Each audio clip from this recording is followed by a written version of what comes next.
नवी मुंबई सारख्या या कॉन्क्रीटच्या जंगलामध्ये खऱ्या अर्थानं सुरुवातीपासूनच भाजपचं फारसं अस्तित्व नव्हतं. परंतु या सर्वसामान्य कार्यकर्त्यांनी इथल्या भाजपला उभारी दिली आणि आज भाजपची जिथे एक नगरसेवक सुरुवातीच्या काळामध्ये होता, आता तिथे भाजपचे 2 आमदार आहेत. त्याचबरोबर भाजपची सत्ता देखील येण्याची शक्यता आहे. असं असताना देखील जे सर्वसामान्य कार्यकर्ते या ठिकाणी गेले अनेक वर्ष झगडत आहेत आणि त्याचबरोबर इथल्या ज्या संस्थानिक आहेत, इथले जे पुढारी आहेत, त्यांना देखील 2 हात करून या सगळ्या कार्यकर्त्यांनी इथलं भाजप रुजवली.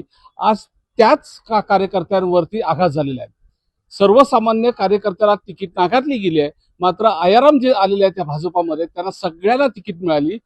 एक तिकीट नाही तर कुटुंबामध्ये 2-2, 3-3, 4-4 तिकीट देखील देण्यात आलेले आहे.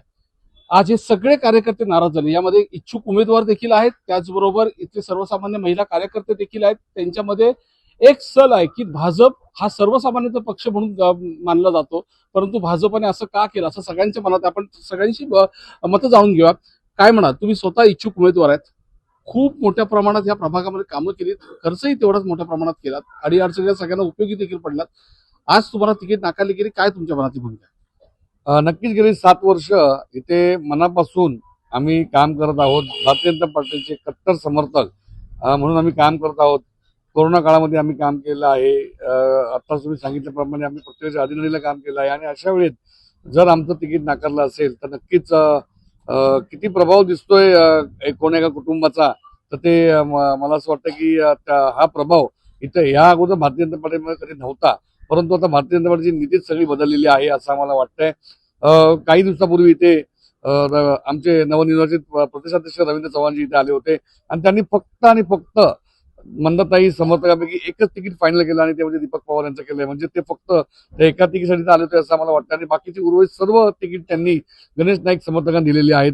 गणेश नाईक समर्थक असे आहेत ज्यांनी मध्येच झालेल्या विधानसभेमध्ये मंदाताईंच्या विरुद्ध बंड पुकारून त्यांनी तुतारीमध्ये गेले होते आणि हे सर्व समर्थक त्यांच्यावर तुतारीमध्ये गेले होते, संदीप नाईक यांच्याबरोबर.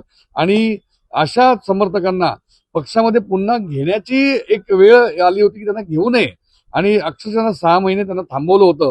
त्यानंतर त्यांनी रिक्वेस्ट केल्यानंतर त्यांना असं करण्यात आलं की आम्हाला पक्षात येऊ दे, आम्ही तिकीट मागणार नाही किंवा आम्ही तिकीट लढवणार नाही.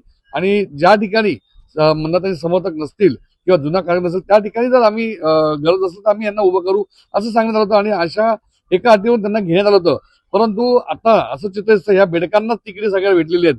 म्हणजे आमच्यासारखे कट्टर समर्थक बाजूला राहून ही जी बेडकं इकडून तिकडे उड्या मारणारे आहेत त्यांनाच तिकीट दिलं. म्हणजेच भारतीय जनता पार्टी हा समर्थकांचा किंवा कट्टर कार्यकर्त्यांचा पक्ष उरलेला नाहीये असं आम्हाला वाटतंय. त्यानंतर तसंच राजेश कोणाचा पक्ष उरला? आता तो कोण्या एका कुटुंबाचा पक्ष उरलेला आहे. मला असं वाटतंय, मला नाव सांगायची गरज नाही, त्याला टिंबटिंब पक्ष म्हणून असं काही दिवसांनी म्हटलं जाईल ह्या नवी मुंबईत तरी, असं मला वाटतंय. आमचे नवनिर्वाचित जिल्हाध्यक्ष राजेश पाटील यांनी सुद्धा कालपासून आमची फसवणूक लावलेली आहे. 2 दिवसापूर्वी मला सांगितलं होतं की तुमचं तिकीट फायनल आहे, तुम्ही काय घाबरू नका. काल मला रात्री 1:30 वाजता फोन आला की तुमचा एबी फॉर्म रेडी आहे. त्यांच्या घरात 2 तिकीट त्यांना मिळालेले आहेत. बरोबर, त्यांनी म्हणजे तेच सांगतो ना मी, राजेश पाटील यांनी स्वतःची पोळी बांधण्यासाठी स्वतःच्या घरात 2 तिकीट घेतलेली आहे आणि त्यांना कार्यकर्त्यांची कदर नाही. जे कार्यकर्त्यांनी फक्त एक फोन केला तर आम्ही त्यांच्या शाळेमध्ये कुठलीही सभा असू दे, कुठलाही कार्यक्रम असू दे, अक्षरशः आम्ही कार्यकर्त्यांची गर्दी करतो. आणि अशा वेळेला त्यांनी स्वतःचं घर पाहिलं परंतु कार्यकर्त्यांना त्यांची कदर नाहीये. आणि आज सकाळपासून 9 वाजल्यापासून आम्ही 12 वाजेपर्यंत अक्षरशः त्यांना सारखे फोन, सगळे कार्यकर्ते फोन करतात, आमदार मंदाताई फोन करतात, पण त्यांनी फोनही उचलला नाही. म्हणजे खरं त्यांना काय कार्यकर्त्यांची काळजी असेल किंवा आमदारांची त्यांना काय काळजी असेल त्यातून दिसून येते. नक्कीच मला सांगा, खऱ्या अर्थाने सगळेच पक्षाचे नेते म्हणतात की महापालिकेची निवडणूक म्हणजे एक सर्वसामान्य कार्यकर्त्यांची निवडणूक आहे, परंतु ह्या नव्या मुंबईत तसं चित्र दिसत नाही. तुम्हालाच तिकीट नाही, सर्वसामान्य कार्यकर्त्यांनाच तिकीट नाही. नाही, म्हणजे ह्या आता वोटिंगच्या ह्याच्यामध्ये हे असं झालेलं आहे की त्यांनी त्यांच्या फायद्यासाठी हा उपयोग करून घेतलेला आहे आणि त्यांना असं भाजप म्हणजे नष्टच झाल्यासारखं त्यांनी केलेलं आहे की आपलंच फक्त वर्चस्व गाजवावं आणि ह्यांची सत्ता हाणून पाडावी, एवढा त्यांनी उपक्रम केलेला आहे. जसं एखादं म्हणतं ना की माकडाच्या हातामध्ये खोली दिल्यानंतर माकड उड्या मार म्हणतं, तसं ह्यानं उड्या मारायला लावलेला आहे. हा भाग झालेला आहे. नक्कीच.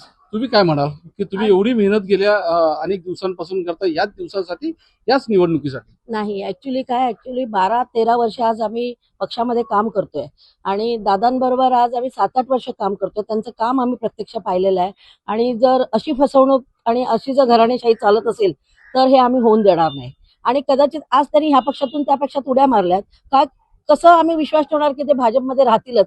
उद्या इथून पण पुढे कुठेतरी उड्या मारतील, विश्वास आम्ही नाही ठेवू शकत. आणि आम्ही आमच्या दादांसाठी काहीही करू, जे आहे आम्हाला हे योग्य नाही वाटलंय, चुकीचंच झालेलं आहे हे सगळं आणि आम्ही नाराज आहोत. ज्या पद्धतीने दगाफटका करण्यात आलेला आहे तुमच्या बाबत, तुम्ही आता भाजपमध्ये काम करणार? नाही नाही करणार आहे. नक्कीच. नाही, कधीच नाही. कारण की काय झालंय माहितीये का, आज आम्ही 7 वर्षापासून दादांबरोबर आहे. कोरोना काळामध्ये ही लोक सगळी झोपेत होती काय? मी स्वतः बोलले त्यांना, तुम्ही काय गोधड्या घेऊन पांघरून झोपले होते का काय? आमचे एकमेव दादा होते जे प्रत्येकाच्या घरात जाऊन प्रत्येकाची विचारपूस करत होते की काय पाहिजे काय नाही इथपर्यंत. मग सेवा, रुग्णांच्या सेवा असू किंवा मग घरातल्या लोकांसाठी काय धान्य वगैरे पासून सगळं आमच्या दादांनी पुरवले.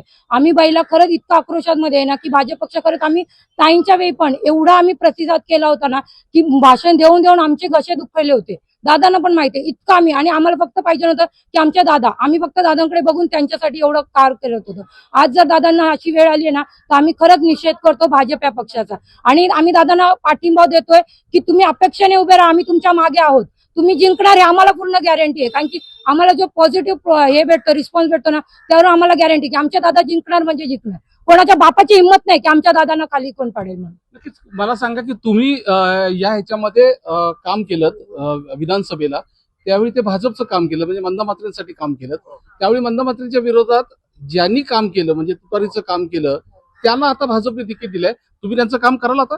बिलकुल नाही, कधीच नाही. असं आहे, ज्या पक्षासाठी आम्ही काम केलं त्याच पक्षाने आम्हाला दगा दिलाय. म्हणजे नक्की दादांचं चुकलं काय हा प्रश्न आहे माझा आता बीजेपीला. नक्कीच थेट या महिलांचा प्रश्न आहे की नक्की आमचं चुकलं काय, कारण या प्रभागामध्ये भाजप वाढवलं, इथून आमदार निवडून आणलं, हे सर्व करत असताना खऱ्या अर्थानं आता ही निवडणूक आमची आहे, आमच्या सर्वसामान्य कार्यकर्त्यांची निवडणूक आहे, म्हणून हे गेल्या अनेक वर्ष इथे काम करतायत. मात्र त्यांना या निवडणुकीच्या ऐन तोंडावरतीच त्यांना दगाफटका करण्यात आला. विनय म्हात्रे, न्यूज 18 लोकमत, नवी मुंबई.